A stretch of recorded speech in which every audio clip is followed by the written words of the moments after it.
I'm I Will Dominate, and this is Thorin's channel. The guy who, if I keep on associating with him, will get me banned on Twitch eventually.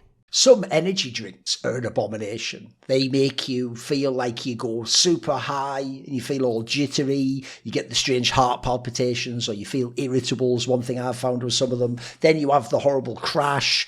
Also, they tend to taste all crap, all chemically. If they're powder ones, there's all like, I call it sediment, like you shake it, you shake it, you shake it, shake it. There's still little bits inside that look like someone's sprinkled like fucking flour inside there or something. Also, they tend to be quite expensive. They put loads of filler in the top, so that you have to order a massive tub like that for 40 samples, doses to come out. It's this big, so it costs €20 extra shipping. So Gamer Subs isn't like that. It's better across the board. No suspicious things at all. No filler, so it comes in a tiny little one with like 100 in, so it's easy to get it shipped to you. Also, the flavours don't taste all chemically. They are using chemicals. They're sugar-free, but they've really mastered certain ones. Mango, cherry, peach. These are some of the best ones. Lemonade, strawberry. They've also got a nice like slow build up that doesn't make me feel jittery at all. Then I get the nice plateau. I find you don't get the crash at the end. I think it's just awesome. Get 10% off everything at the GameSubs website using the code Thorin, THORIN.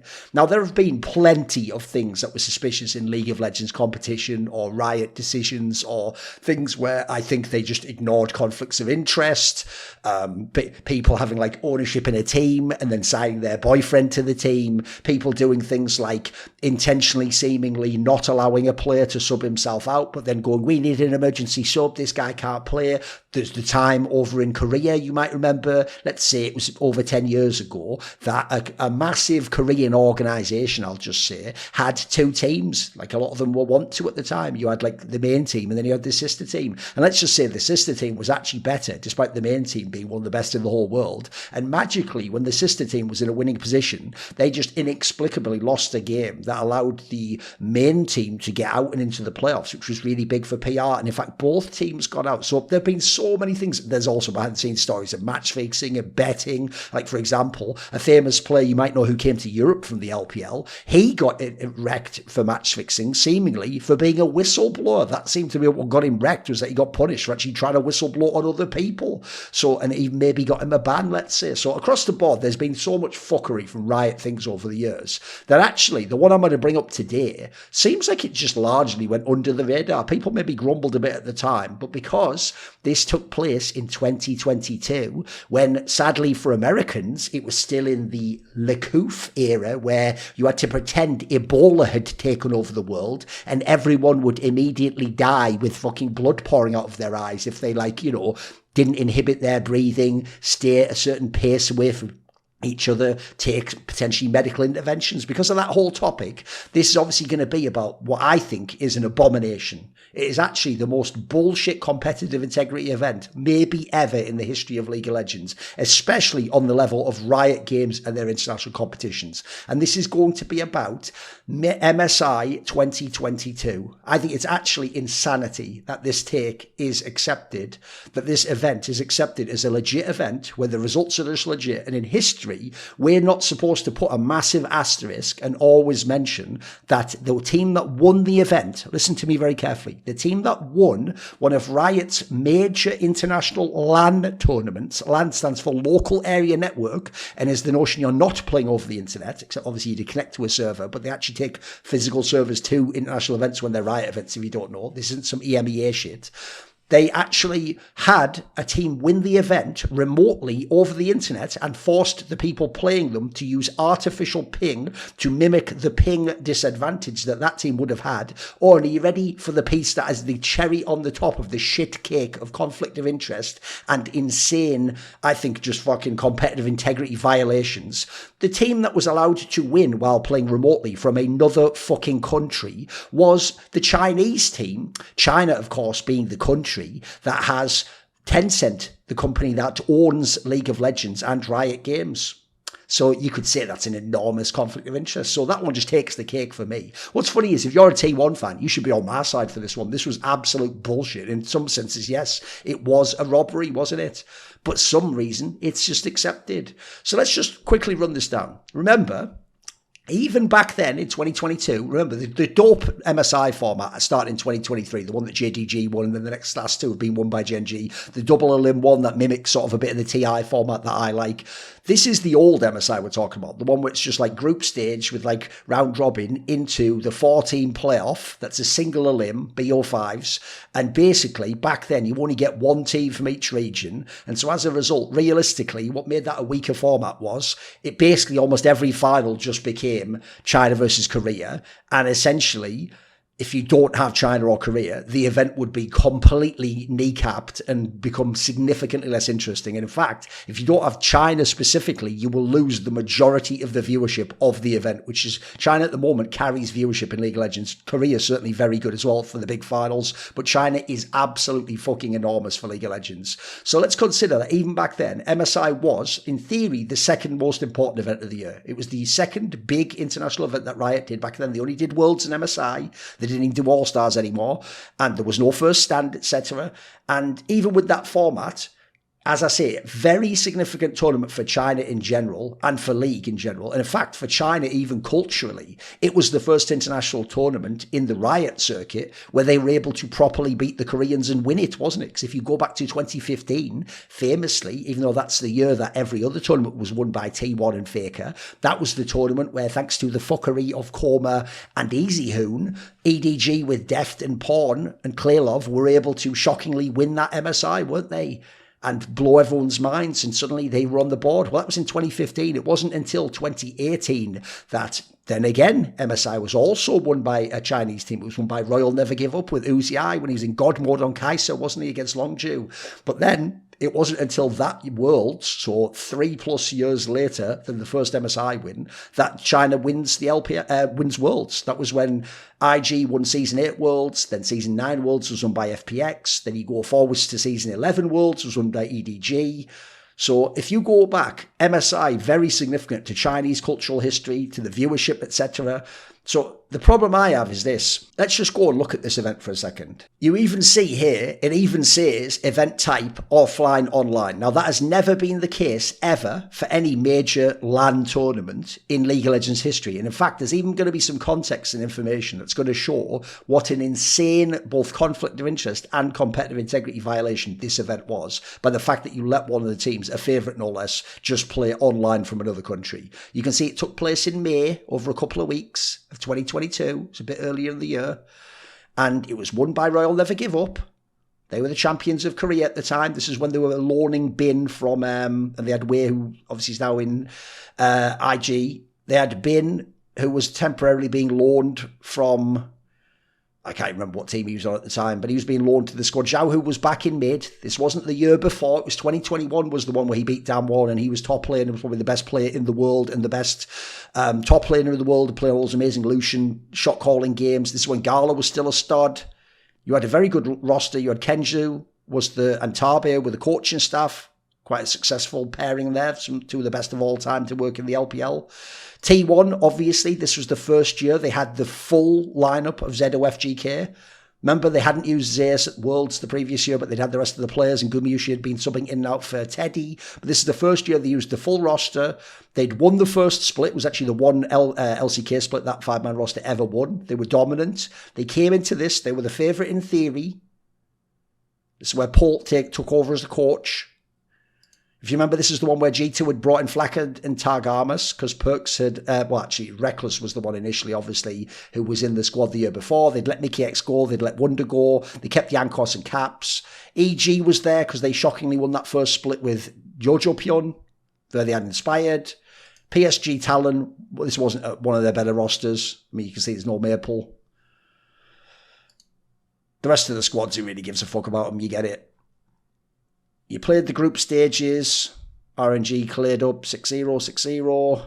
You went to the Stage 2 Rumble. RNG won that one as well, even though, by the way, G2, I think did win a game off both T1 and RNG early on as part of that big streak they had. In the playoffs, RNG just 3-0. Then in the final, they won 3-2. And at the time, T1 obviously epically lost some big games 3-2, didn't they? They'd lost without Zeus at the Worlds the previous semi-finals to Damwon in the 5th game. They lost here in the 5th game in the finals. Then at Worlds, they lost to DRX in the 5th game. So at the time, they actually had a big problem being chokers in big finals, and especially internationally, didn't they? Now, the problem is, this isn't even some hidden information about the whole, like, it was played online for RNG. What happened was, it was announced before the event back in April, update. So it says, for the last 2 years, the global COVID-19 pandemic has challenged the live events landscape in unprecedented ways. Throughout, our goal has been to produce safe, fair events with as little disruption as possible to the overall fan and pro player experience. Today, the hurdles presented by pandemic-related travel restrictions and constraints. Listen to that, travel restrictions. So when someone has a travel restriction placed on them, you have to ask yourself, how does Riot respond to that? And what level of competitive integrity is to the consistency of how they apply the potential restrictions and bans or invites. Let's get to that. And constraints are still very real and dynamic, with impacts felt across our ecosystem. Currently, the LPL, our Chinese regional league, is facing ongoing pandemic challenges, and as a result, the league's MSI representative will be unable to travel to Busan, Korea. Pause. Right. Logically, what it will now tell me is they won't be participating in the tournament. And even though that sucks, they just can't participate. They're literally not able to travel to the country the tournament is being held in. So logically, they can't participate, right? We're not going to move it to another country just for China, and you can't attend. Because here's the detail I'll immediately quickly go and show you, which is Worlds 2020 took place during the same time period. In fact, you could even argue at this time, there wasn't certain medical interventions, whatever those might be in your opinions about them. So in theory, you just have to go to the event, or no one could have the event, right? But they held a Worlds in 2020, and they held it in China.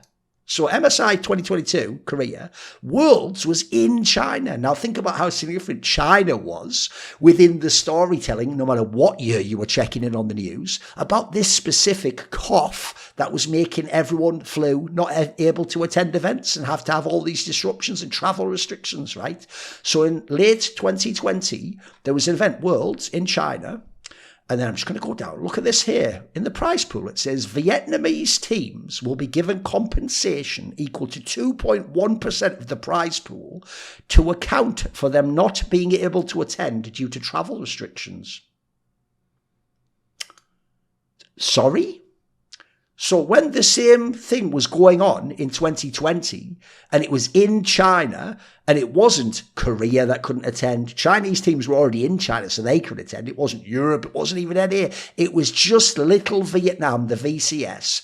Basically, Riot's treatment was, well, you're shit out of luck, isn't it, honey? It's a LAN, and you can't attend the LAN because of travel restrictions, which I can't control. So what do you want me to do? You can't just play over the internet, can you, silly? It's a LAN. The clue's in the name, local area network. It's not a WAN, a wide area network. It's a LAN, isn't it? So sorry, you just can't compete, but it's okay. Tell you what, we'll take 2.1% of the prize pool, and there's some money to fuck off and shut up, you little bitch. But then, you come to MSI 2022, held in South Korea, and because the team that you're going to miss having at the event is RNG, which, by the way, if we go on to win the event, were the reigning champions of the event, and also, if you don't have them, then it's going to be like T1 against EG or G2 in the fucking final. It's just going to be a murder. It's just going to be a whitewash, and no one's even going to give a fuck about the results of this event, and you're not going to get any viewership. So instead, you just allow RNG, let's go down to here, due to national travel restrictions, RNG will be attending MSI 2022 remotely. Pause. There's no such thing. You can't attend a physical LAN tournament remotely. What you mean is RNG are not attending the event. Don't put remotely. They didn't. By the way, that's like saying that if someone watches this video on YouTube, which might be difficult to do there, in China, that I'm actually attending your fucking house remotely via the video. Would anyone describe it that way? Or would you say, I'm in Europe in the Netherlands and you're all the way in China and I'm in no context attending your house when you watch the video? So why would connecting to a server mean you're attending remotely? You're already using Orwellian language. So they're attending the event remotely. Now, that's bad enough because, as I've just shown you, you didn't allow the Vietnamese teams to compete. And I will just say cynically, I think because you don't give a toss about them for the viewership. And at the time, you had to pretend everyone was following all the fucking restrictions because of ye old China, didn't you? And by the way, God forbid we ever say China can't play because of what their government's doing and not allowing their people to travel. No, we have to pretend that's not the real thing, is it? That can't be the way it is. Interesting. Because it's weird because the Russian team, for example, couldn't play. Garmachi from Vietnam chose not to play to attend this event. And then not only did RNG have to stay in their country, well, it'd be one thing, it'd already be a mad conflict of interest and competitive integrity violation to let them play remotely. But at least if they're playing remotely, what we're obviously going to say is, look, I'm sorry, it is a LAN tournament. So even if I let you play remotely, I don't think you should. I think that's absolutely disgraceful. I think that's a black stain upon this tournament. And the fact that they won the tournament is egg on your face, right? And you are utter fucking clowns for allowing this to take place. You have actually besmirched the history of MSI and your international competitions. But even worse, surely at a minimum you'd go, since you can't attend the event, which is not the fault of anyone else at the tournament, it's not even Riot's fault, but certainly not the fault of anyone, you at least have to put up with having ping. So you're going to have 20, 30, 40 ping to Korea, as you'd expect, right? No, what we'll do is because we're going to now pretend that because China are the one who have the problem, not only can they remotely attend, as in other words, just stay in a different country and play the fucking tournament on the internet, but also now we're going to have it where we're going to make everyone who plays against RNG have a default artificial ping applied, right? First of all, that will never even work identically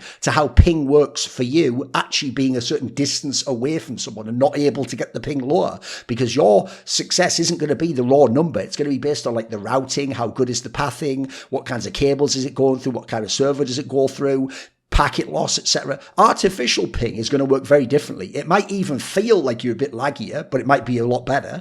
And in this case, are you ready? Because they're fucking clowns over at Riot, they didn't even manage to do that. So first of all, they initially said with all matches standardized. So their initial idea, this is how mental Riot Games is, or not even just when RNG plays, everyone, including all teams not called RNG, the initial plan was they would all have 35 MS ping. So that means when Europe's team, G2, goes there and plays against North America's team, Evil Geniuses, in Korea, on LAN, they both would have had artificial 35 MS to pretend that makes it fair for RNG to attend the event remotely, which is an impossible thing, and play in it. That's the sort of nonsense. Now, luckily, that didn't end up happening. I mean, you have here, they have this whole explanation of how they're going to do it, and have all their tech's amazing and all this. So to keep the competition fair, get ready for some Orwellian shit, because they're going to describe something that isn't fair. To keep the competition fair, we will be using a network latency tool to maintain a ping as close to 35 MS as possible for all teams throughout the competition.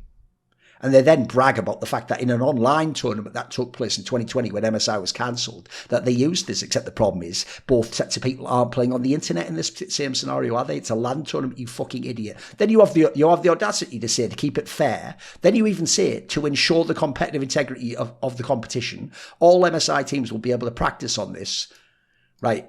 The problem is, so first things first, during the event, look, you'll see, the event started on the 10th of May and ended on the 29th. Oh, that's weird. Why on the 17th of May, a week into the event, are you doing an update? Riot Games tech blog, artificial latency for remote competitors. Okay. So look at this. Over the last several days, the Riot esports tech team has been working through a set of technical issues surrounding a tool we are using to equalize the ping between our local and remote competitors. Notice the way they phrase that as though like, yeah, we've got remote, we've got local. No, you've got one team that plays remotely because they're Chinese. And then everyone else is just there at the LAN, but they're not local. They're just at the LAN, aren't they? For this tournament, right? The first issue was a bug we found in this tool, which was configured to adjust the latency to 35 MS.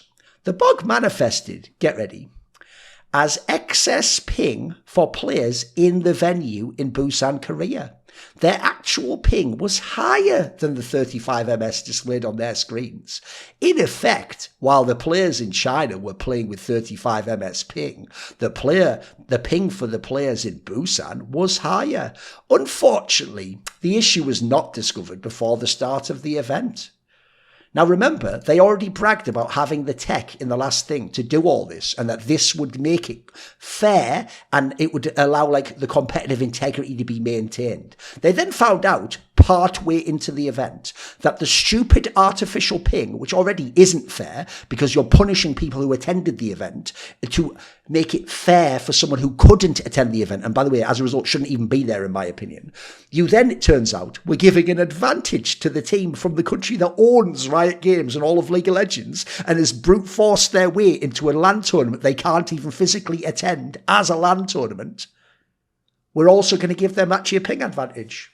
Are you out of your fucking mind? And then when you discover it, because you're halfway into the event, you have to just go, oopsie daisy, guess we fucked up. Time to put a PR statement out. Are you out of your fucking mind? And then here's same thing. It was incorrect, the bug, etc. You can read loads more about this shit, by the way. If you look on here, someone called Brian Kang, who's an LCK fan, wrote about some of the issues they had here. Most knowingly, the biggest issue of this is that RNG played remotely.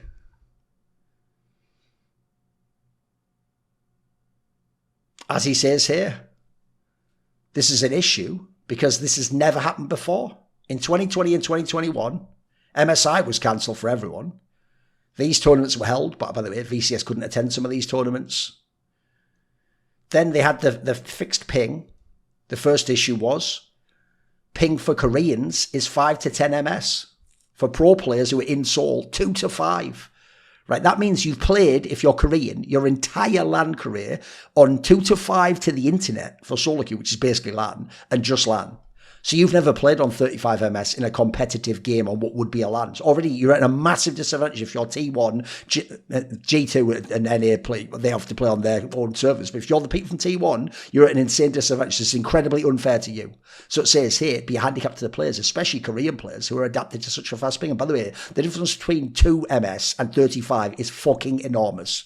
It might not seem like it to you because if you play on 60 or 70, you'd think it'd be a dream to get to 35. But if you can get 35 is a nightmare. You just won't be able to do the certain like Riven combos in the same way. You just won't. Nidalee combos will be way harder.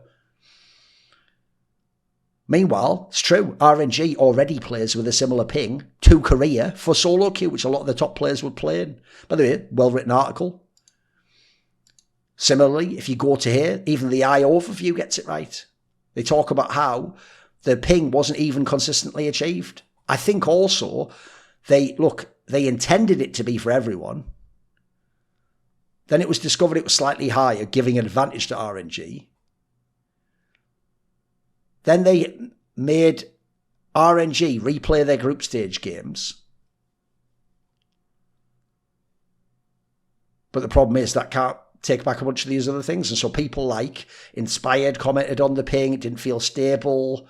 Faker from T1 commented on it. And then Riot had the gall to be like, yes, we hear what you're saying. No, you're the ones who bragged about having the tech to do all this, by the way. So I'm sorry. Even though it might be funny that T1 lost this and lost to, this is actually Youngbin before he was really a stud.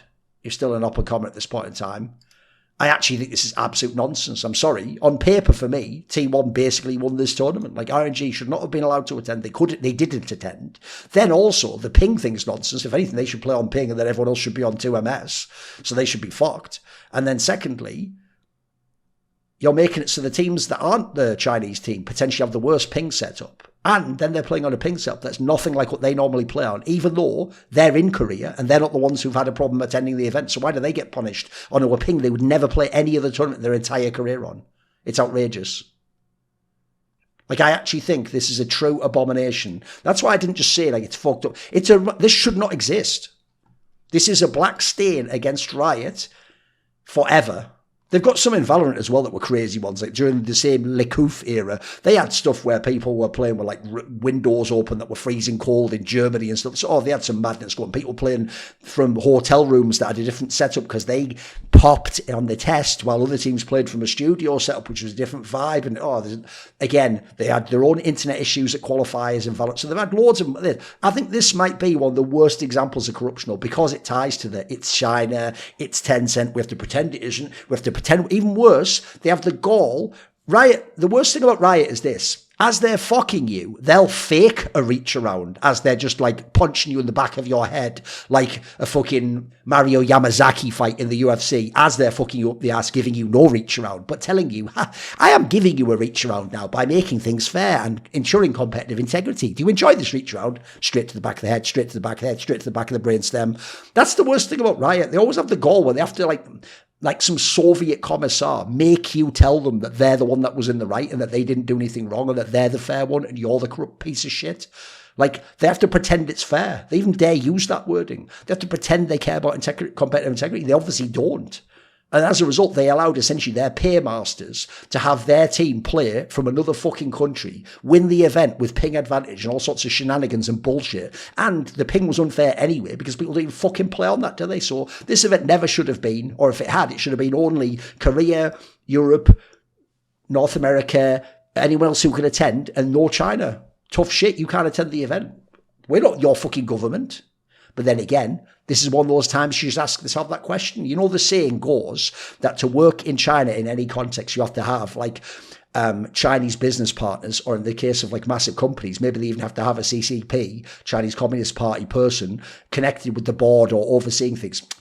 Imagine if that was involved and then they were told, sorry, sir, we're not going to be able to compete in one of our biggest tournaments that we're holding this year because we're all stuck in this country due to the decisions of checks notes or you guys in the government. Bizarrely, it all just worked out though, didn't it? Funny how that works. Then again, that'll be fair and that'll be competitive integrity and not at all a conflict of interest there, right? I don't forget the people that support me. And in the case of this video, that would be Matt Pugnatio Rajcula, Jasun, Jensen Goh, Nicky, Tosh, Thooorin, and you know who I'm always going to give the biggest shout out to, my boy Jerky's Minion. Do you want to ask a question for my video AMA? Do you want to suggest a topic or a guest for my content? Maybe you want to find out who the next guest is on one of my interviews that I've already recorded but not yet released. Or maybe you want to take part in one of those fabled long-form discussions where you get to decide the topics. With any of those perks or others tickle your fancy, simply click on the Patreon link in the description box below and put your money where your mouth is and join the Scrolluminati today.